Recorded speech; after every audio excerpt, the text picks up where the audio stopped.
Shalom, sahabat Bible Study online CK7 yang dikasihi Tuhan Yesus Kristus. Jumpa kembali kita pada hari ini untuk kita melanjutkan pelajaran kita dalam kisah Ayub pasal yang ke-26 yang membuat atau memuat tanggapan Ayub terhadap teguran yang disampaikan oleh seorang sahabatnya yaitu Bildad di dalam pasal yang ke-25. Dan kita melihat bagaimana Ayub menolak setiap tanggapan itu yang mendorong dia untuk supaya dia bisa datang kepada Tuhan dan menghadapi pengadilan Allah. Dan kemudian dia mengutip tradisi kidung atau pujian rohani untuk meninggikan Allah. Dan mengajarkan bahwa orang fasik itu memang sudah pasti harus diberikan ganjaran.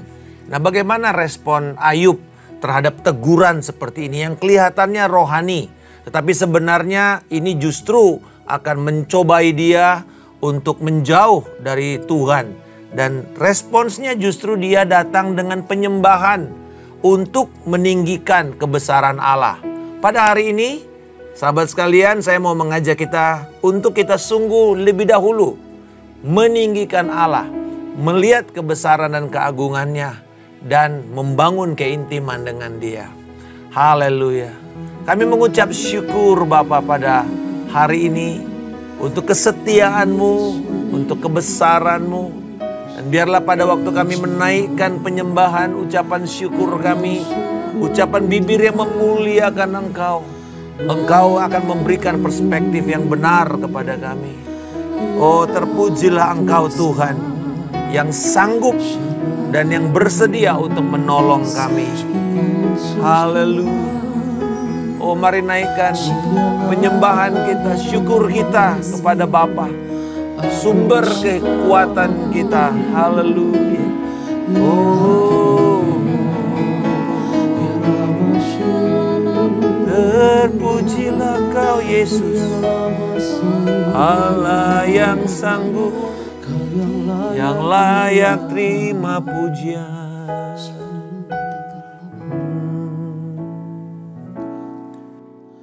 Yesus Tuhan, mulialah namanya.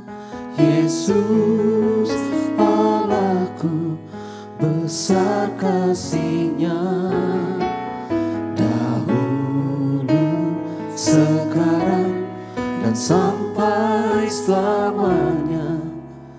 Kasih-Nya tak pernah berubah. Katakan kepada Tuhan. Yesus Tuhan, mulialah namanya. Yesus Allahku, besar kuasa-Nya, dahulu, sekarang, dan sampai selamanya. Kuasa-Nya tak pernah berubah. Dia sanggup, Yesus sanggup melakukan perkara yang besar. Dia sanggup, Yesus sanggup memulihkan yang terluka, menyembuhkan yang menderita. Dia sanggup memulihkan hidupku.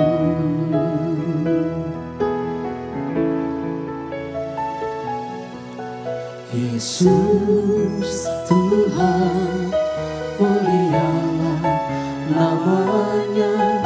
Yesus Allahku, besar kasih-Nya, dahulu, sekarang, dan sampai selamanya.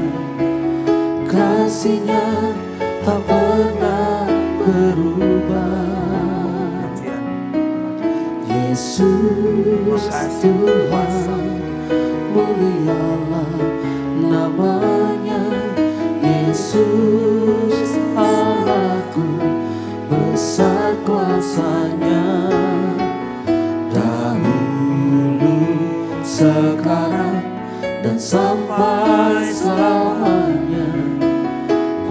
kuasanya tak pernah berubah.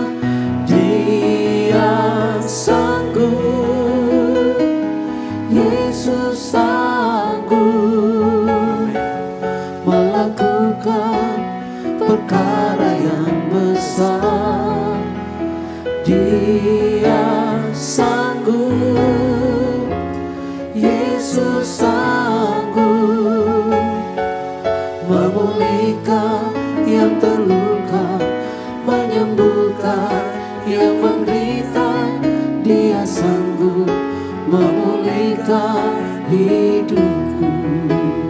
Dia sanggup, Yesus sanggup melakukan perkara yang besar.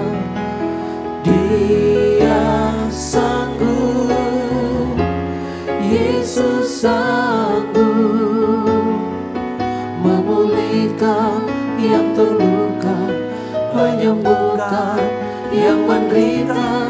Dia sanggup memulihkan hidupku. Dia sanggup, Yesus sanggup melakukan perkara yang besar. Dia sanggup, Yesus sanggup memulihkan yang terluka, menyembuhkan yang menderita. Dia sanggup memulihkan hidupku. Dia sanggup memulihkan hidupku. Dia sanggup memulihkan hidupku.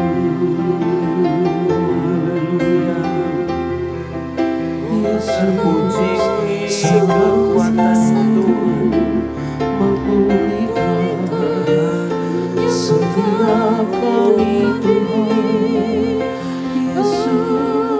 Yesus luar biasa.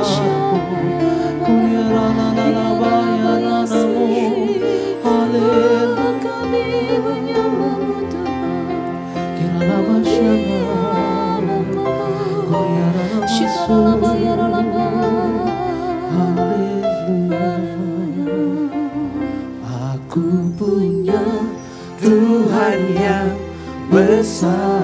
Mari kita deklarasikan ini, sahabat sekalian, akan kebesaran dan keagungannya. Menggenapi imanku bersepakat, percaya kuasanya. Ku terima sekarang kemenangan dari. Amin, haleluya. Aku punya Tuhan. Aku punya Tuhan yang besar, yang telah berjanji dan sanggup menggenapi imanku bersepakat, percaya kuasanya. Ku terima sekarang kemenangan darimu. Aku punya Tuhan yang besar, Sungguh ajaib Engkau yang Tuhan, telah berjanji melampaui dan segala sanggup kekuatan yang ada dalam alam semesta ini. Firman-Ku bersepakat, percaya kuasanya. Ku terima sekarang kemenangan darimu. Aku punya Tuhan yang besar, yang telah berjanji dan sanggup menggenapi imanku bersepakat, percaya kuasanya. ku terima sekarang kemenangan darimu. Amin. Imanku bersepakat, percaya kuasanya, ku terima sekarang kemenangan darimu. Imanku bersepakat, Haleluya. percaya kuasanya, ku terima sekarang kemenangan darimu. Haleluya, itulah yang Tuhan janjikan kepada kita dalam Kristus. Kemenangan karena Tuhan yang besar, Tuhan yang perkasa, Tuhan yang mengatasi segala kuasa yang ada di alam semesta ini, yang semuanya adalah ciptaannya. Kami memuji, mengagungkan kebesaran-Mu, mengakui akan kekuatan-Mu, dan menyadari akan ketergantungan kami kepada Engkau. Di dalam nama Yesus kami berdoa. Amin. Sahabat sekalian, kalau kita melihat dari nyanyian Bildad di pasal yang ke-25, mengatakan Ayub, kamu harus bertobat, datanglah ke pengadilan Allah, kamu harus mendapatkan ganjaran karena ini adalah tunjukkan bahwa kamu itu sedang bersalah. Tapi kita tahu Ayub terus mengatakan bahwa dia itu tidak bersalah. Dan akhir daripada pujian nyanyian yang dinyanyikan oleh Bildad kepada Ayub adalah bahwa manusia tidak lebih dari sekedar belatung dan anak manusia hanyalah ulat. Nah, dari ketiga teman-temannya Ayub ini, yaitu Sofar, Elias, dan Bildad, yang terus memberikan nasihat, teguran, akhirnya lama-lama Ayub jadi jengkel. Dan perkataan-perkataan mereka itu dianggap oleh Ayub sebagai sebuah ejekan terhadapnya atas keadaannya ini. Anjuran serta nasihat-nasihat yang mereka berikan supaya Ayub itu bertobat justru menggoda dan mendorong Ayub untuk mencari Allah dengan alasan yang salah, dengan motivasi yang salah, yang bukan seperti yang Tuhan inginkan kepada Ayub lewat penderitaannya itu. Nah, mari kita lihat dari ayat 1 sampai ayat 4. Ini adalah wujud penolakan Ayub kepada Bildad. Nasihatnya Bildad. Caranya ia memberikan penolakan itu adalah dengan memberi pertanyaan retoris. Pertanyaan yang sebenarnya tidak perlu Bildad jawab, dia sudah tahu kok jawabannya apa. Dia katakan kepada Bildad, apakah kamu pernah menolong orang yang tidak berdaya? Apakah kamu pernah menolong orang yang lemah? Apakah kamu pernah memberi nasihat kepada mereka yang kekurangan hikmat? Bahkan bertanya, dari manakah sumber segala hikmat dan teguran yang kamu berikan kepada saya? Itu loh yang dikatakan Ayub kepada Bildad. Jadi dari kesimpulan ayat 1 sampai 4 ini, Ayub menolak ajaran Bildad dan nasihatnya itu dianggap kurang bijak dan kurang membangun. Ayub menolak semua teguran teman-temannya ini dan melihat ini sebagai sebuah nasihat yang sia-sia, yang tidak berguna. Nah, sebaliknya Ayub mulai memuliakan, mengakui, menyanyikan kidung pujian tentang kebesaran Allah dari ayat 5 sampai 14. Nah, ini menarik. Puji-pujiannya itu dikelompokkan melihat bagaimana Allah itu sebagai pencipta. Dia berkuasa atas segala bentuk alam. Nah, pada waktu itu manusia berpikir dengan pikiran adanya alam atas dan alam bawah. Alam atas itu milik Tuhan, sorga. Alam bawah itu adalah alam kebinasaan. Nah, coba kita lihat dari ayat 4. Ayat 5 sampai dengan ayat yang ke-6 dikatakan ia memulai dengan pujian bahwa Allah Yahweh itu pencipta yang berkuasa atas alam orang mati dan alam kebinasaan, arwah-arwah. Dan dia mengacu kepada 3 nama. Yang pertama air, ya, Mayim dalam bahasa Ibraninya. Yang kedua Sheol, tempat yang ada di bawah air, yang penghuninya itu adalah makhluk-makhluk jahat, makhluk celaka, yang lemah dan tak berdaya, mengerikan. Ya, kalau kita bilang sekarang bahasanya makhluk monster. Nah, di dalam Ayub 11 ayat 8 dikatakan Sheol itu begitu jauh, jauh sekali, dalam. Kalau kita tahu bahwa ada palung laut yang paling dalam itu, hewan-hewannya itu creepy ya, menakutkan, jelek sekali. Ya, karena mereka harus bertahan di tengah-tengah, tidak ada udara yang sangat banyak, lalu plankton-planktonnya sedikit. Wah, muka-mukanya itu menyeramkan. Dan juga sangat gelap di dalam Ayub 17 ayat 3. Tertutup rapat, Ayub 7 ayat 9. Dan ternyata dikatakan di dalam Sheol ini pun yang begitu jauh dan gelap dalam itu, tidak ada yang bisa bersembunyi dari hadapan Allah. Lalu kemudian yang ketiga, tempat ketiga itu adalah Abaddon. Dikatakan sebagai tempat kebinasaan.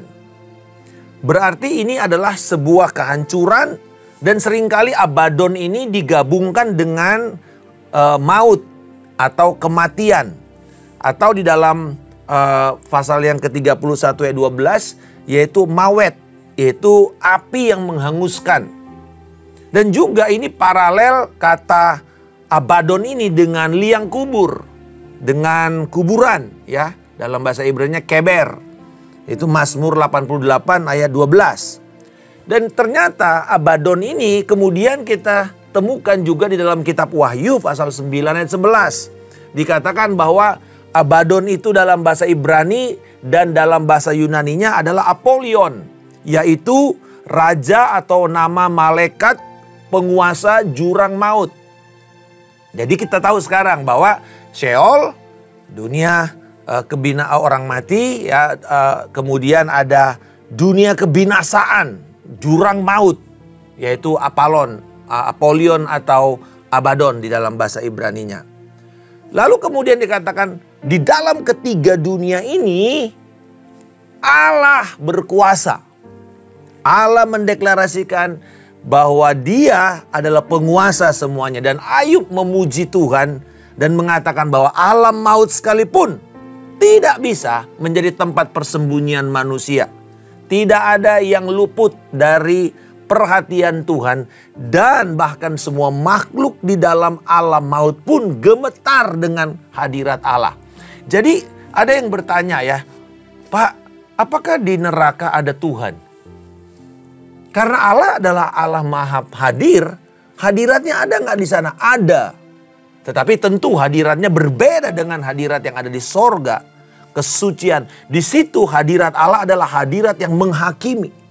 Hadirat yang mengerikan kepada semua penduduk neraka.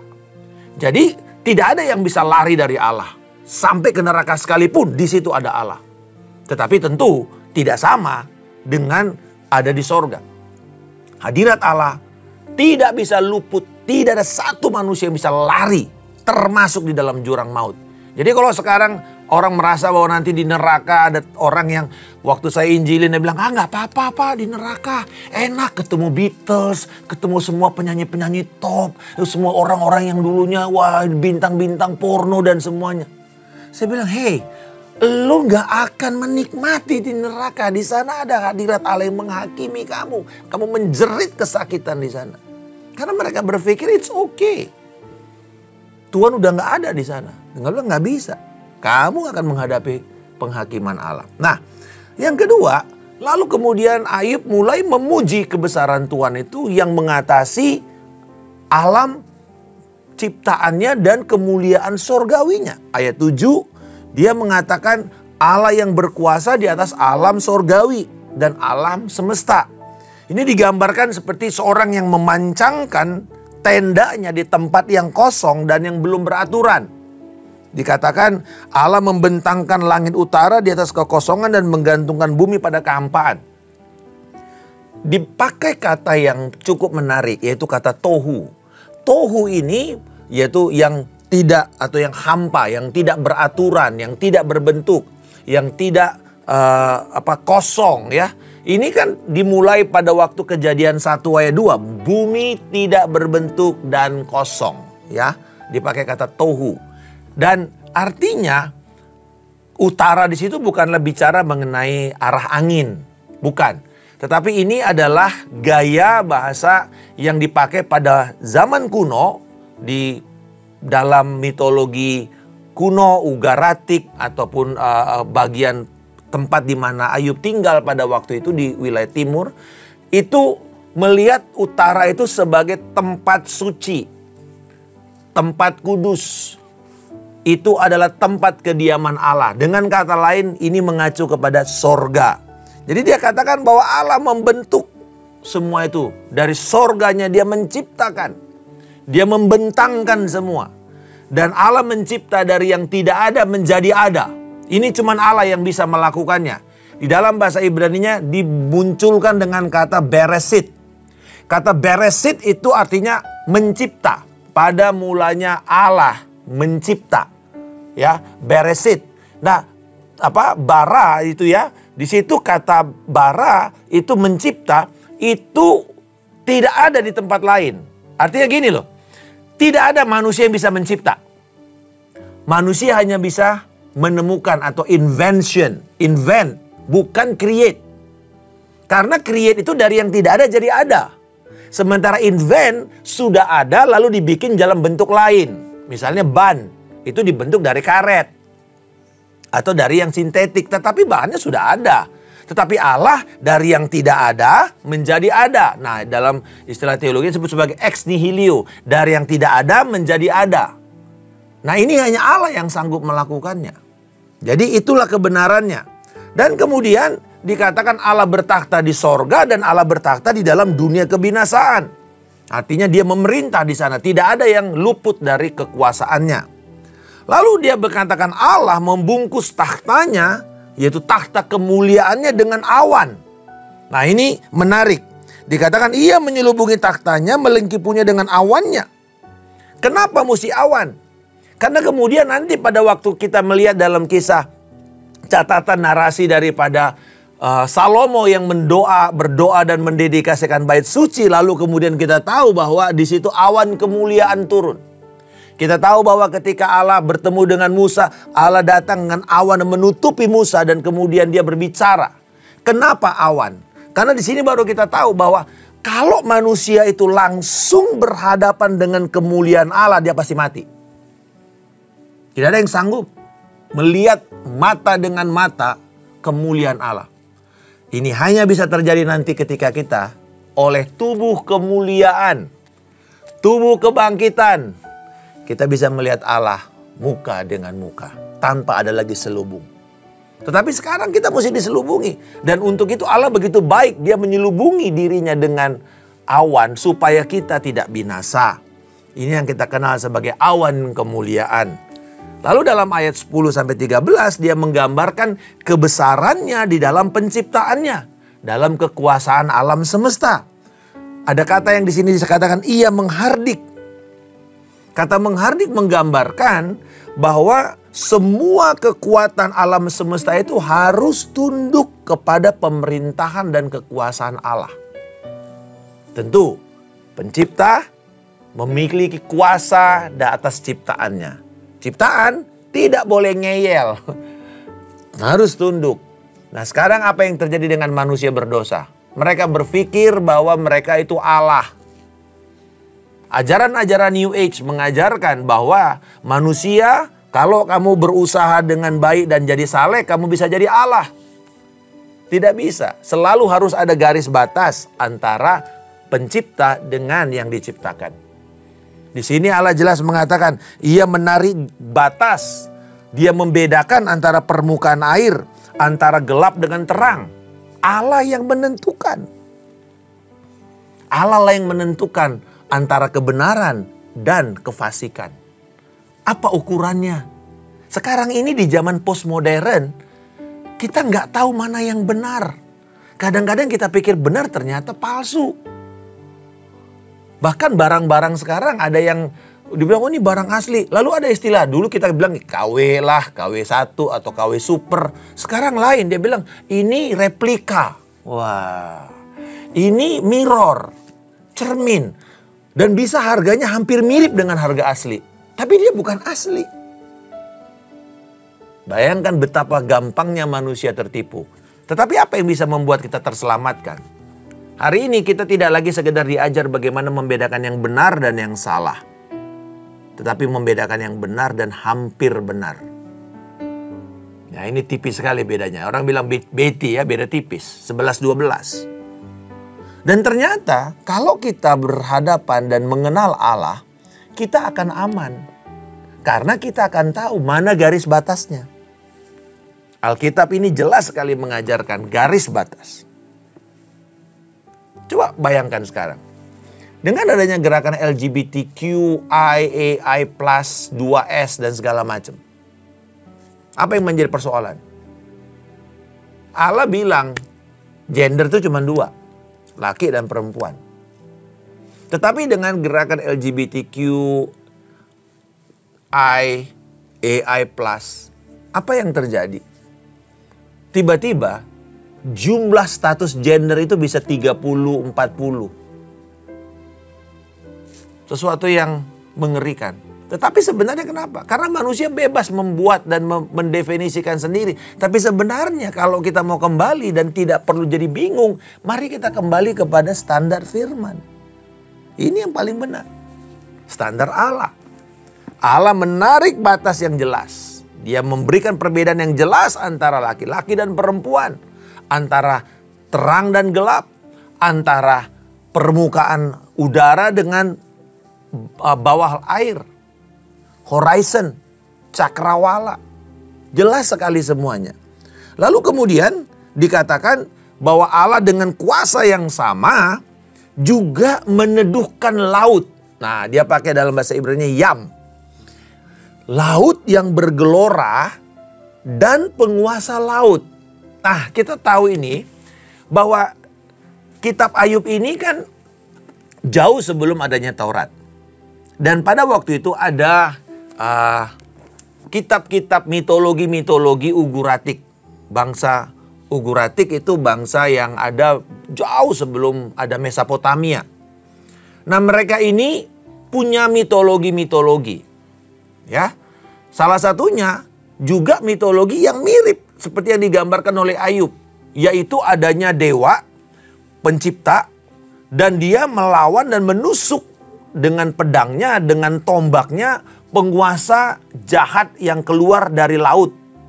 Dan itu ular. Bentuknya ular. Dikatakan ular yang gesit di dalam Ayub 9 ayat 13. Dan ternyata kita tahu di dalam Yesaya 27 ayat 1 dikatakan ular yang meliuk-liuk ini adalah siapa? Lewiatan. Nah, jadi kita lihat bahwa ternyata Allah mengatakan, dan ini yang digambarkan sebagai kuasa kegelapan. Kalau kita tahu di dalam mitologi Yunani, ini penguasa yang jahat itu salah satunya berbentuk ular. Dan ular itu datangnya dari mana? Dari laut. Gitu ya. Jadi dia keluar dari laut. Nah, kita tahu bahwa ini yang menjadi cermin nanti, gambaran bahkan sampai kepada bagaimana si antikristus itu muncul dari laut. Dan ini bukan bicara lagi mengenai si ularnya, tapi manusia yang dikuasai oleh kegelapan itu. Nah, Alkitab mengatakan Allah dengan pedangnya menusuk penguasa itu dengan kuasanya, dengan tombaknya. Jadi kita melihat bahwa Yahweh berkuasa atas segala kegelapan sekalipun. Jangan perlu takut. Nah, sering kali kita bisa melihat di dalam perkataan Ayub ini, pujian Ayub ini, ia mengutip puji-pujian terhadap Allah. Dan nyanyian puji-pujian ini justru membangkitkan semangat dan mendorong imannya untuk mengandalkan Tuhan.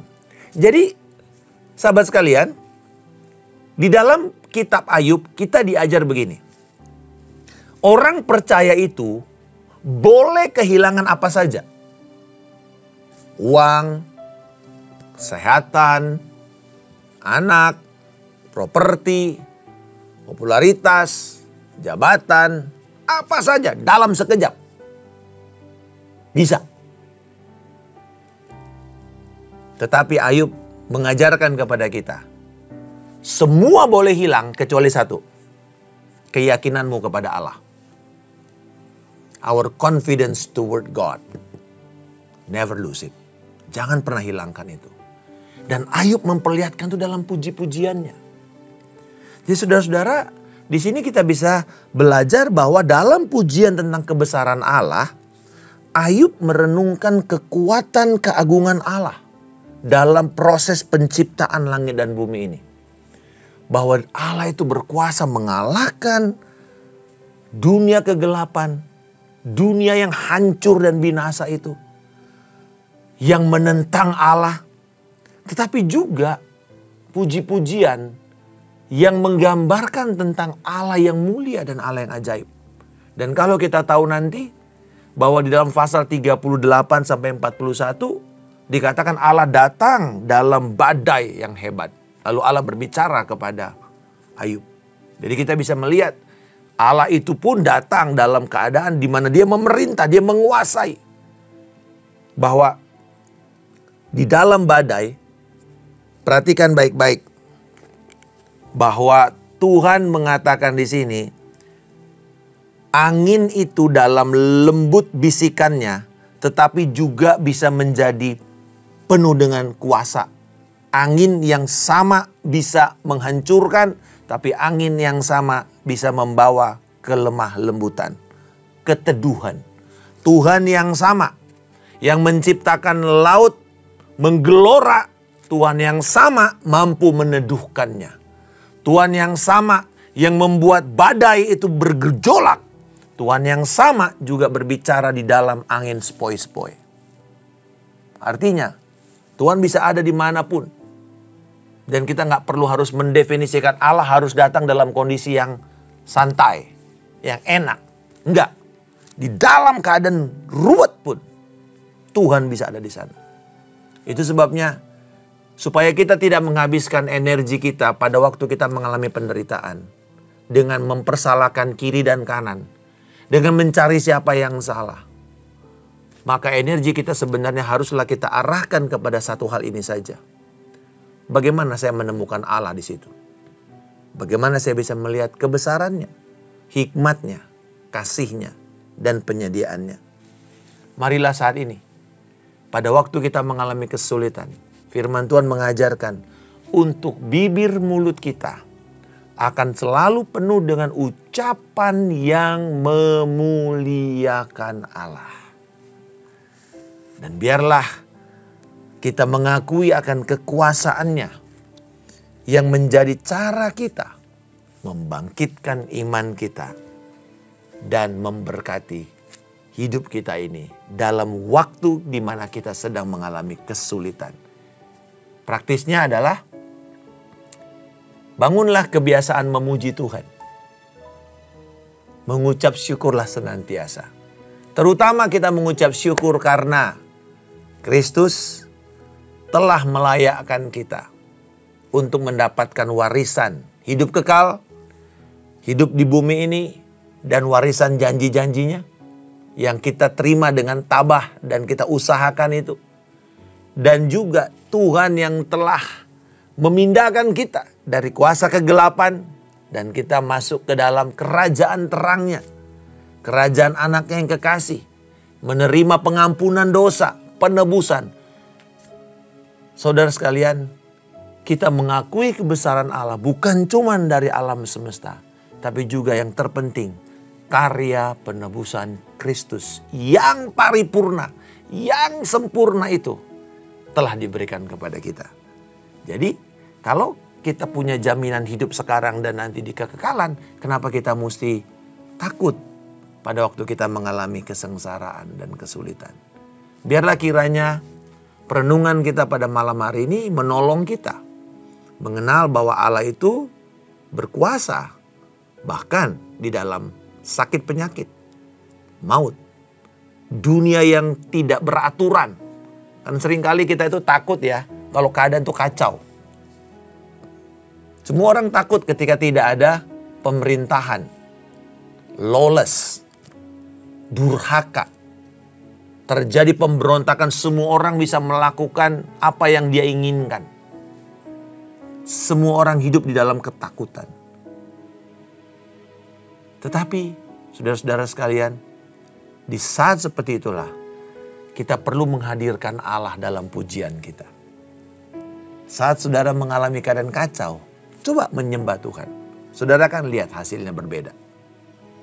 Kita akan melihat bagaimana Tuhan dihadirkan dan membawa kuasanya, meneduhkan keadaan itu, menenangkan hati kita. Dan kadang-kadang yang kita berpikir harusnya lautnya itu jadi teduh. Tidak. Bisakah saudara berpikir yang lain, sisi lain, yaitu ini? Tuhan meneduhkan hati saudara. Lalu mengubah perspektif saudara terhadap keadaan itu. Dan membuat kita bisa melihat di tengah-tengah gelora itu ada Tuhan. Dan ada Tuhan yang menyertai kita. Ada Tuhan yang mengendalikan. Ada Tuhan yang berkuasa untuk membawa kita ke dalam kemenangan. Bila kita mampu melihat itu, kita akan bangkit iman kita. Dan sungguh Tuhan akan dipermuliakan. Tuhan Yesus memberkati. Selamat menikmati firman Tuhan. Sampai bertemu esok hari. Shalom.